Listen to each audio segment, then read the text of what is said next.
네, 안녕하세요. 2023년도 전산세무 2급. 자, 이론 중에서 이제 이번 시간부터는 소득세 이론편 살펴보겠습니다. 자, 전산회계 1급을 혹시 공부하고, 그 다음 세무 2급으로 이제 자격 급수를 좀 올려서 학습하시는 분들은 전산회계 1급에서는 소득세를 전혀 학습하지 않기 때문에 세무 2급에서 소득세는 거의 뭐 처음부터 시험 범위까지 차근차근 학습한다고 보시면 되겠어요.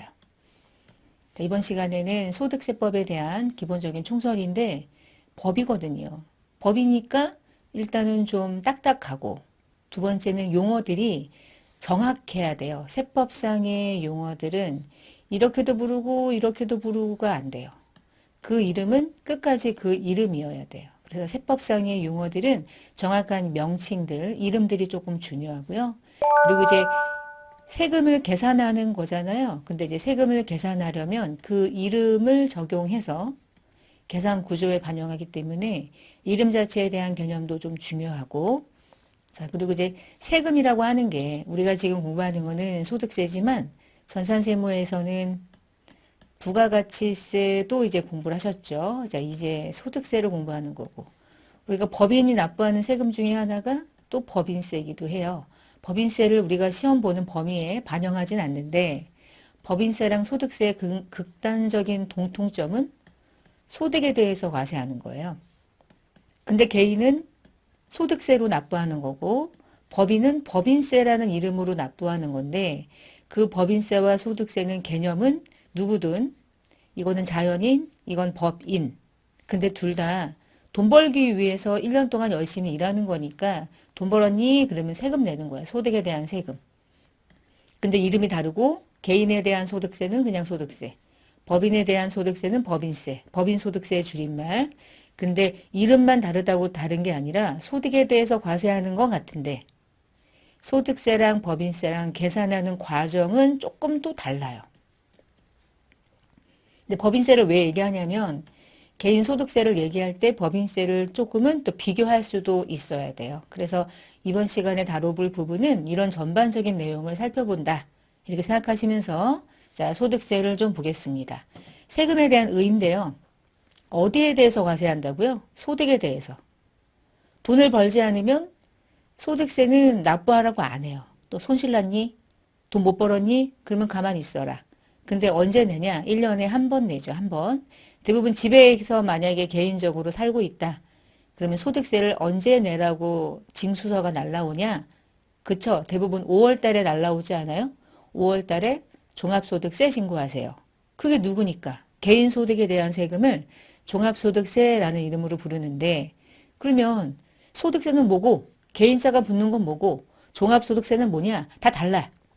근데 그냥 소득세라고 부를 때는 개인자를 빼고 부르는 거예요. 우리가 개인자라는 말을 굳이 세금에다가 붙이지 않는 거예요. 근데 법인도 소득이 생기면 세금을 낸다며 5글자로 부르면 법인소득세라고 하는 게 맞는데 너무 길잖아. 그래서 개인소득세는 개인자를 빼고 소득세라는 명칭으로 이제 부르고요. 법인소득에 대한 세금은 야 그러면은 둘 다 소득에 대한 세금인데 너는 소득세라는 말 대신에 소득자를 빼자. 그리고 법인세라고 부르자. 법인에게 부과되는 세금. 개인에게 부과되는 세금. 둘 다 뭡니까? 소득에 대해서 과세한다.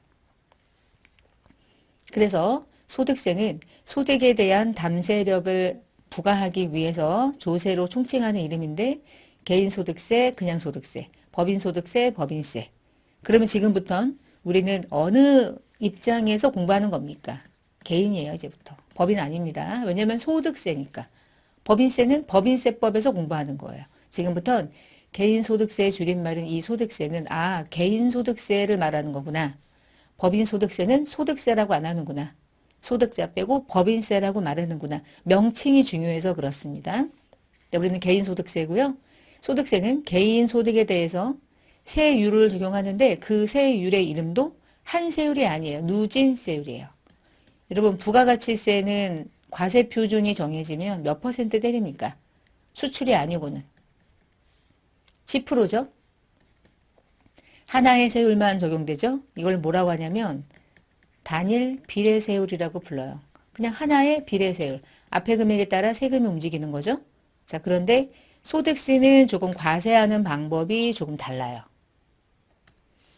부가세는 뭐 그 사업자들이 세금을 납부하는 건데 결국은 우리가 부가세 공부해서 알겠지만 최종 소비자가 결국에는 그 세금을 부담하는 거고 세금의 체계가 그리고 얘한테 받아서 사업자가 대신 신고 납부를 하는 거니까 비례세율이라는 과세 방식을 취하고 있는데 소득세는요 개인에 대해서 세금을 부과하기 때문에 개인의 소득이 적고 개인의 소득이 많은 사람을 구분해서 소득이 적은 사람은 그만큼에 대한 세율도 좀 낮게, 소득이 많은 사람은 그 정도의 세금의 부담 능력을 고려해서 조금 더 많은 세율이, 높은 세율이.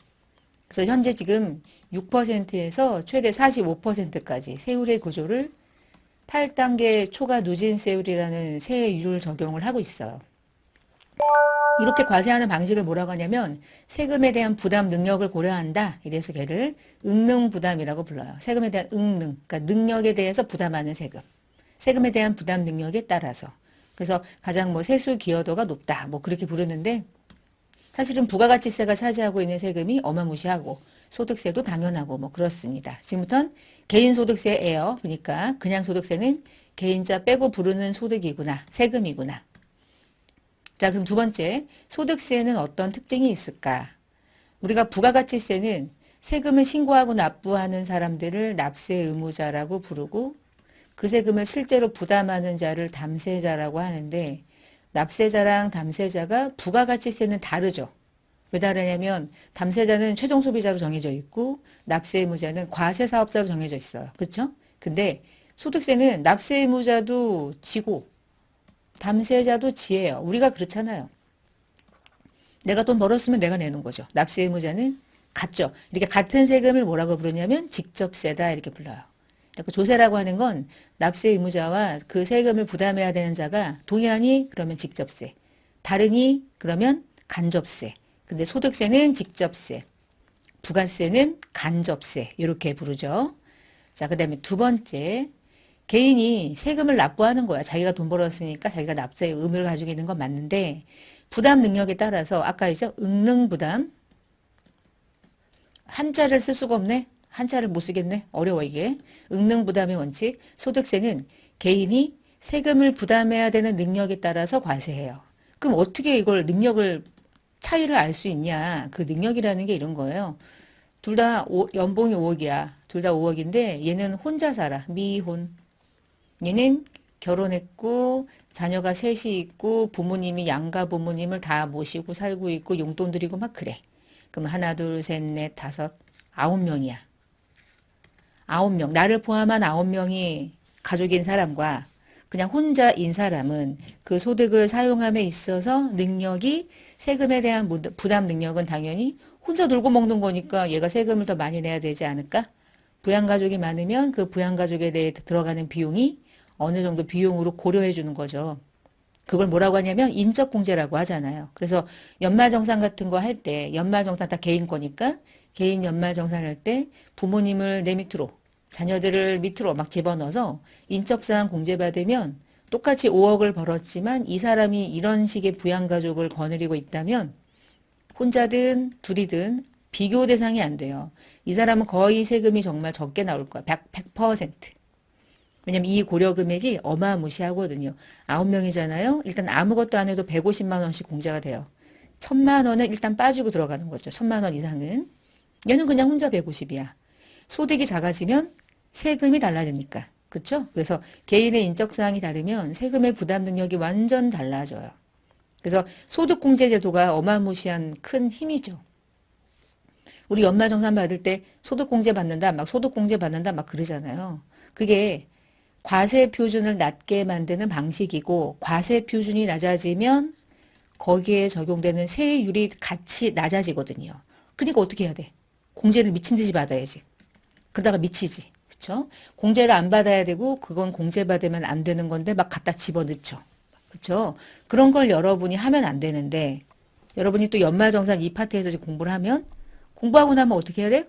써먹어야죠. 어떻게 써먹을까요? 공제가 안 돼도 공제가 되는 것이 어떻게 하면 얘를 공제가 안 되지만 공제를 받도록 내가 한번 머리를 돌려볼까? 에이, 우리가 뭐 개인이 얼마나 탈세를 합니까? 우린 탈세가 아니에요. 탈세하고 절세는 달라. 우리는 이제 절세를 하기 위한 공부를 한다. 이렇게 생각하시면 돼. 탈세는 내야 되는 세금인데 먹튀하는 거고. 우리는 절세. 민머리 아저씨 있죠? 전땡땡. 그런 애들이 이제 탈세해가지고 이제 그러는 거고. 자, 여기 직접세, 부담 능력에 대해서 과세하는 부담 능력에 과세해서 세율이 달라지게 하는 공제 제도를 가지고 있다. 이렇게 과세가 되는 방식을 이제 인세라고 부르는데 부가가치세는 인세라고 안 하죠. 부가세는 그냥 물세라고 불렀죠. 물적 요소에 대해서 과세하는 거고요. 자, 그다음에 또 부가가치 아니 소득세가 가지고 있는 특징. 소득세는요. 열거된 것만 과세해요. 세법에 써 있어. 그러면 세금을 부과해. 근데 아무리 봐도 여기 세법에 안 써 있어. 없어. 그러면 세금 안 내. 대표적으로 여러분 결혼할 때 축의금 받잖아. 여러분 개인이 살면서 결혼 한 번쯤은 하잖아요. 안 할 수도 있고요. 그쵸? 자, 그럼 결혼을 한 번 했어. 뭐 두 번 해도 뭐 아름답고, 세 번 하면 대박이고, 네 번 하면 능력자고. 근데 이 축의금을 개인이 살아가면서 얼마나 많은 소득이라고 보일 수 있는 돈입니까? 다 내가 뿌린 거 거두는 거잖아, 사실은. 그치? 뿌리고 거두는 거죠. 저도 직장 생활 한 6, 7년 했는데, 축의금 어마무시하게 낸 것 같은데, 퇴사하고 나서 강의한 지 이제 16년, 17년 뭐, 이렇게 차수가 됐네, 벌써? 그러다 보니까 뭐 걔네들하고 연락되나? 안 되죠. 축의금을 뭐 거둘 수 있겠습니까? 끝났지 뭐. 이렇게 거둘 수 없는 돈들도 있어요. 그러니까 이런 것들이 대손 처리하고 끝나는 거죠. 그쵸? 하여튼 결국에 개인이 살다 보면은 축의금 같은 어마무시한 돈을 받을 때가 있어. 그거를 국가가 과세하겠습니까? 미치지 않고는 못하죠. 그래서 축의금 과세 안 해. X. 또 하나. 여러분 요즘에 이제 주식 거래 많이 하잖아요. 주식을 100원 주고 샀는데 900원에 팔았어. 그럼 얼마 벌었어요? 800원 벌었죠. 주식을 양도해서 800원 벌었죠. 그러면 주식 양도 차익은 개인이 벌어들인 소득이니까 소득은 100 아니고 800. 그럼 800원에 대해서 소득세 내야 되는데 이거 양도소득으로 내야 되거든요. 근데 안 내잖아요. 왜 안 내요? 완벽한 대주주가 아니고는 안 거둘게.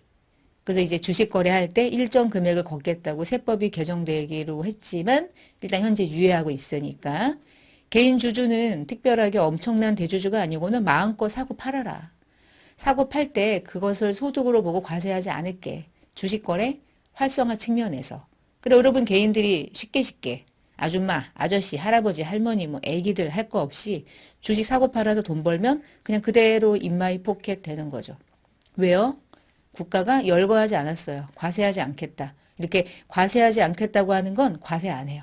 그러면 소득세는 공부할 때 이렇게 가는 거야. 소득에 대해서 과세하겠다고 열거되어 있는 조문들을 하나하나 살펴보고 이게 이 소득으로 과세되는구나를 사실은 암기예요. 세법은 암기인데 저는 이제 최대한 암기를 하긴 하는데 주구장창 뭐 밑줄 쳐 이렇게 밑줄 치고 열거주의라는 글씨가 보이시죠? 외우세요. 밑줄 쳐 드릴게요. 외우세요. 이렇게 그지 같은 강의는 하기 싫으니까 이것저것 설명을 좀 드리는 거예요. 열거된 걸로 과세한다.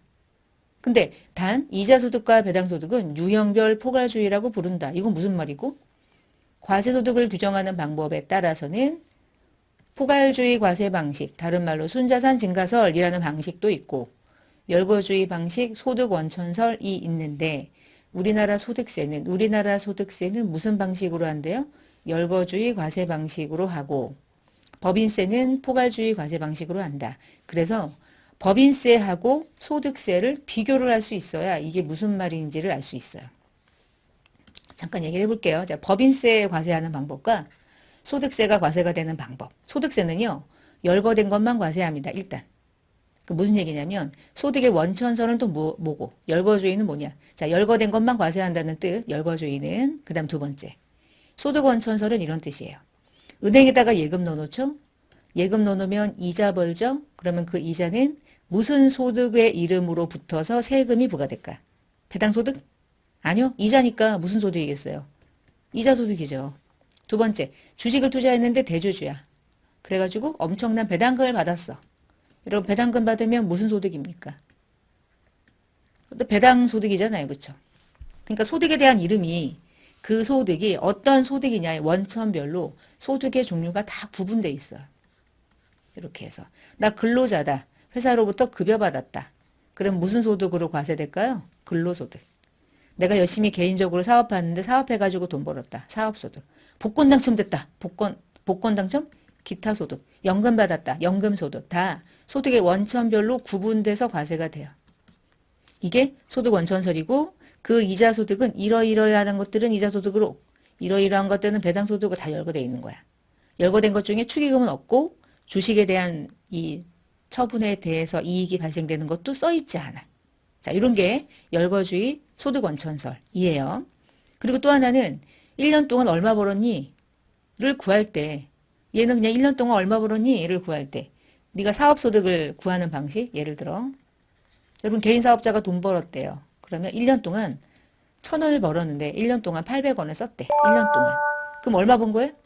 200원 번 거죠? 그러면 200원만큼 세금으로 부과하면 돼요.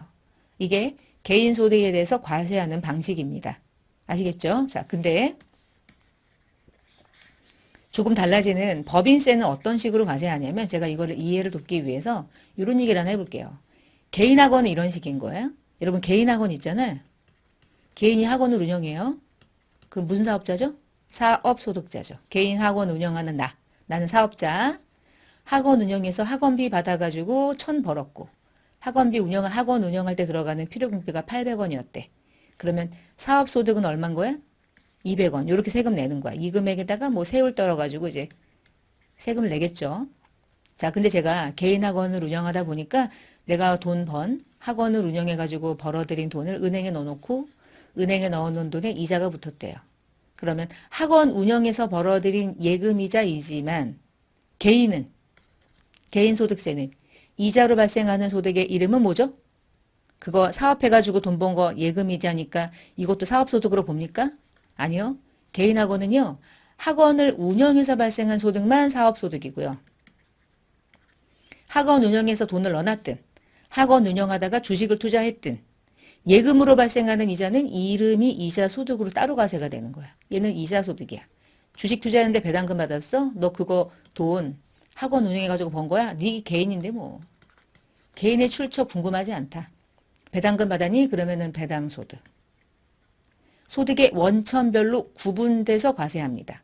이걸 나중에 합산하게 되면 종합소득이 되는 거예요. 됐죠? 자, 근데 법인은요. 법인은 어떻게 되냐면 법인학원 있죠? 여러분이 뭐 일타 강사 그 드라마 같은 거 보면 법인학원이래. 그럼 법인학원이 열심히 돈 벌어가지고 학원을 운영해서 돈 벌었대. 그러면 그 소득에 대한 소득은 사업소득이겠죠? 두 번째, 법인학원이니까 법인 통장에다가 예금 넣어놨겠죠? 예금 넣어놨으니까 이자가 들어왔겠죠? 근데 그 이자를 누가 본 거죠? 개인이 번 거예요? 법인이라는 인격이 받은 거예요. 법인이 돈 벌었니? 그러면 법인이 돈 벌어가지고 세금 내는 거니까 너는 구분하지 마. 너는 뭐야? 너 이자로 벌었다 할지라도 너도 개인 아니잖아. 너 법인이지? 예금 이자로 돈 번 거 너 이름 정해줄게. 넌 사업소득이야. 법인소득세네. 너 주식 투자했어? 법인인데 주식을 투자했니? 분계 뭘로 했을까요? 단기매매증권 처분이익. 단기순이익으로 들어갔겠죠? 단기순이익으로 나중에 법인세 내겠죠? 자, 법인은요. 어떤 활동을 발생해서 돈을 벌었든 다 하나의 세금이에요. 그 이름은 법인세. 사업이라고 제가 불렀을 뿐인 거예요. 개인 학원하고는 법인 학원하고는 차원이 달라요. 세금을 계산하는 방식이 달라요. 그래서 처음에 사업 시작할 때 개인 사업 할 것이냐, 법인 사업 할 것이냐에 따라서 회계 처리도 달라지지만 나중에 세금 계산하는 구조가 아예 달라져요. 뭐가 유리하냐? 난 세금 코딱지만큼 내고 싶다. 그러면 개인이 유리할 수도 있지만 어느 정도 돈을 많이 벌면 개인 사업자가 불리해져요. 세율이 높거든요. 그러니까 뭐가 정확하냐라고 말할 수 없어요, 여러분. 누가 개인이 유리합니까? 법인이 유리합니까? 그러면 가져와 보세요. 좀 분석 좀 해봅시다. 얼마만큼 돈을 버시나요? 코딱지만큼 버시는군요. 그러면 개인이 나요. 근데 꽤 버는군요. 그럼 법인으로 전환해야 돼. 왜냐면 세율이 완전 달라지니까. 개인으로 사업하는 사람들은 세금의 부담이 높아요. 누진세율이 최고 45%. 법인은 해봤자 22%. 차원이 달라. 그러니까 뭐 그렇게 누가 딱딱 집어가지고 법인이 유리합니까? 개인이 유리합니까? 근데 갑자기 막 누가 법인이 유리합니다라고 말하면 그 사람은 X. 아무것도 비교할 수 없는 사람. 어서 들은 얘기. 그렇지 않아. 개인과 법인은 좋은 것도 있고 안 좋은 것도 있고 그때그때 다르기 때문에 뭐가 유리할지를 따라가야 돼요. 자, 그럼 법인은 어떤 식으로 과세하냐? 묶어가지고 한 방에 법인세로. 그걸 포괄주의라고 부르고요. 순자산 증가설이라고 하는 거는 법인은 소득을 계산하는 방식이 조금 다른 게 개인은 너 얼마 벌었니? 근데 얼마 썼니? 이거잖아. 근데 법인은 이렇게 안 하고요. 12월 말에 너한테 가지고 있는 순자산이 얼마 있어? 1000 있어? 너 근데 1월 1일에 너 얼마로 시작했어? 300원으로 시작했어? 너 그러면 1년 동안 700원 벌었네. 그만큼 세금 내. 끝. 이런 식이야.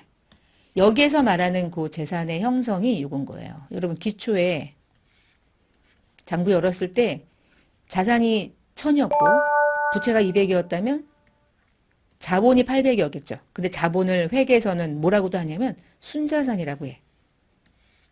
다시 이제 기말이 됐어. 기말에 가보니까 자산이 3000이 됐고요. 그 다음에 얘가 뭐 500이래요. 그럼 얘가 얼마인 거예요? 2500이죠? 이렇게. 그러면은 그냥 심플하게만 이해하시면 법인세 과세 방식은 너 기초에 얼마 있었어? 800원. 됐고 자산에는 부채까지 포함됐잖아. 진짜 내 돈은 이거잖아. 이게 순자산. 그러면 800원에서 순자산이 2,500원이 됐다는 얘기는 순자산이 1년 동안 얼마 증가했니? 1,700원이 증가했구나. 벌었네. 이게 네 소득이야. 1년 동안 소득. 근데 정확하게 그 안에 아닌 것들은 플러스 마이너스에 이게 어려운 거예요. 그게 세무 조정이고요. 됐죠? 그래서 소득세는 결국 열거주의 소득 원천설에 의해서 과세합니다. 결론이에요. 외우셔야 돼 이제. 요건 두 개 원칙. 그러면 법인세는 순자산이 증가된 것에 대해서 포괄적으로 과세한다라고 말하면 되는데 여기서 이 얘기를 한 이유는 근데 중요한 건 우리나라의 예금이자를 과세하는 방식과 배당소득을 과세하는 방식은 현재 유형별 포괄주의를 채택하고 있대. 그러니까 이 방식을 이자와 배당소득에 대해서 과세할 때는 채택하는 거니까 일부 적용하고 있는 거야. 왜 이거 일부로 적용하냐? 이 부분은 이자소득, 배당소득을 설명드릴 때 그 뒤에서 설명드릴게요. 지금은 너무 내용이 길고요. 요거는 뒤에서. 그럼 이 열거주의 과세 방식에서 시험이 나올 때는 소득세는 열거주의 과세 방식만 채택합니다. 그러면 X. 이자소득과 배당소득은 유형별 포괄주의도 채택하고 있습니다. 까지 해야지 정확한 설명인 거야. 이자소득과 배당소득은 왜 유형별 포괄주의를 채택하고 있는지는 요 이자와 배당소득을 학습할 때 그때 이유를 설명을 드릴게요. 자, 이제 넘어가서 우리나라는 소득의 원천설을 입장을 취한다. 그래서 개인은 원천별로 일일이 열거한다. 열거된 것은 이, 배, 사, 근, 연, 기, 퇴직, 양도 해가지고 8개 소득. 여기 열거되어 있지 않으면 소득은 과세 안 한다. 예를 들어 상장 기업이 발행하는 주식에 대한 매매 차익이거나 시골에서 일하시는 분들이 작물 재배할 때는 열거되어 있지 않아서 소득에 과세하지 않아요. 이런 거. 근데 예외적으로 이자 소득과 배당 소득에 대해서는 금전과 주고받은 대가가 있다면 조문에 열거되어 있지 않아도 과세하기 위해서 너 이자로 돈 벌었잖아. 그럼 과세할 거야. 라는 방식을 취하기 위해서 유형별 포괄주의라는 순자산 증가설을 채택하고 있어요. 왜냐하면 여러분 금융기관이 발행하는 대부분의 채권이나 이런 환매체 유가증권들에 대한 이 발행되는 종류들이요. 끝도 없이 다양해요. 그 채권으로 이자를 버는 건지 배당금 버는 건지 이게 사업으로 봐야 되는 건지 알 수가 없어. 이제 그런 것들을 다 싸잡아서 신종 금융상품에 대해서도 법 개정 없이도 바로바로 과세할 수 있도록 아예 그냥 포기한 거야. 넌 벌었으면 과세할게. 순자산 증가설. 그러니까 과세 범위를 넓힌 걸까요? 좁힌 걸까요? 넓힌 거죠. 열거된 대로 과세하면 딱 열거된 것만 때리는데 이자나 배당은 그중에 열거된 것도 포기하자. 돈 벌었으면 과세하자라는 방식을 취하고 있으니까 넓어진 거죠. 자, 아까 말씀드린 것처럼 소득세는 개인별로 과세하는 거예요. 결혼해도 부부를 합산해서 과세하지 않아요. 그렇죠? 그러니까 개인별로 과세한다. 원칙입니다. 자, 원칙이니까 예외가 있나? 예외? 하나 있어, 하나. 어떤 식이냐면 음식점을 하는데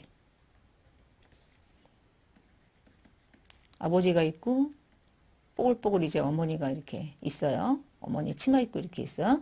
근데 아버지가 음식점을 해요. 아버지가 음식점을 하니까 아버지가 이제 사장님으로 들어가 있는 거야. 근데 엄마는 가끔 도와주기만 해. 근데 아버지가 과세 표준, 그러니까 소득이라고 지금은 얘기할게요. 돈을 어마무시하게 버네? 10억을 벌어. TV에 나왔다고 난리가 났어. 근데 여러분 10억을 벌잖아. 10억이 과표라면 이 아저씨는 몇 퍼센트를 부담해야 되냐?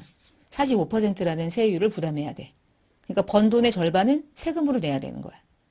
근데 문제가 생겼네? 야, 이거 안 되겠다. 그럼 어떻게 할까?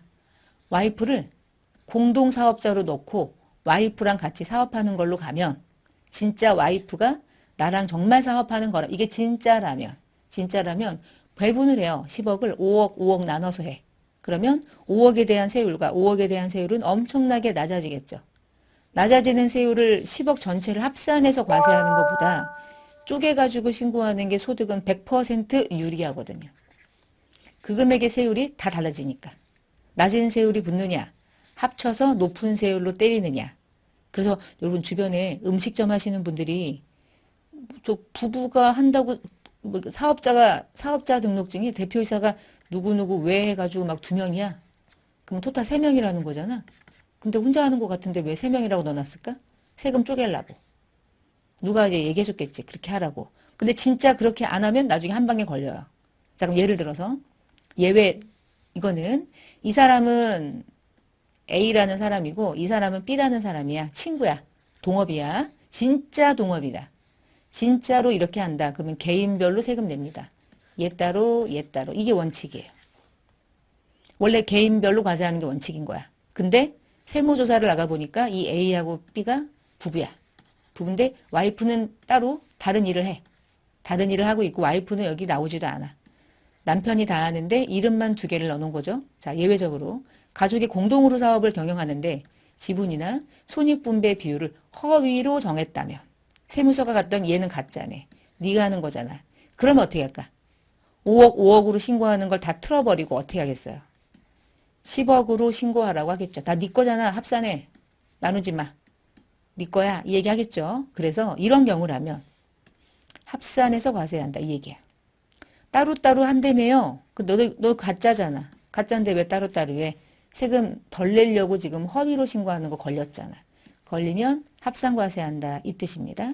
근데 실제로 우리가 지분이나 손익분배 비율이 정말 구분이 돼 있어서 병원 같은 데 가보시면 개인 병원 갔을 때 개인 병원에서 영수증 같은 거 버리지 말고 가져오시면은 누구누구 왜 둘 이렇게 돼 있고요. 거기 진료해주는 의사가 이렇게 3명이 있어요. A, B, C. 그리고 이 사람의 이름이 다 들어가 있어. 이 얘기는 완벽한 공동사업이야. 그러면 이 병원에서 1년 동안 번 돈이 만약에 15억이다. 그러면 얘가 투자한 비율, 얘가 투자한 비율, 얘가 투자한 비율로 나누어서 A, B, C 3명이 각계 전투로 개인별로 세금을 내는 거야. 이게 개인 단위 과세입니다. 이게 원칙이에요. 근데 알고 보니까 이 아저씨하고 이 아저씨하고 이 아저씨 중에서 이 원장님 중에서 한 명은 안 나와. 2명만 이래. 얘는 허위야. 만약에 그러면 어떻게 된다는 게 합산. 그래서 나중에 뭐 출자 공동으로 다시 신고할 수도 있고 하여간 원칙이 이렇다는 거예요. 개인 단위입니다. 그 다음 과세 방식. 소득세를 과세하는 방식은 종합소득과 분류소득으로 구분한다. 그리고 막 이렇게 뭐라고 써있네. 그쵸? 자, 이게 무슨 얘기냐면은 5월달에 종합소득세 신고하세요라고 하는 그 소득세가 이거예요. 그래서 1년 동안 얼마를 벌었는지를 나중에 이제 세금을 납부하기 위해서 그래서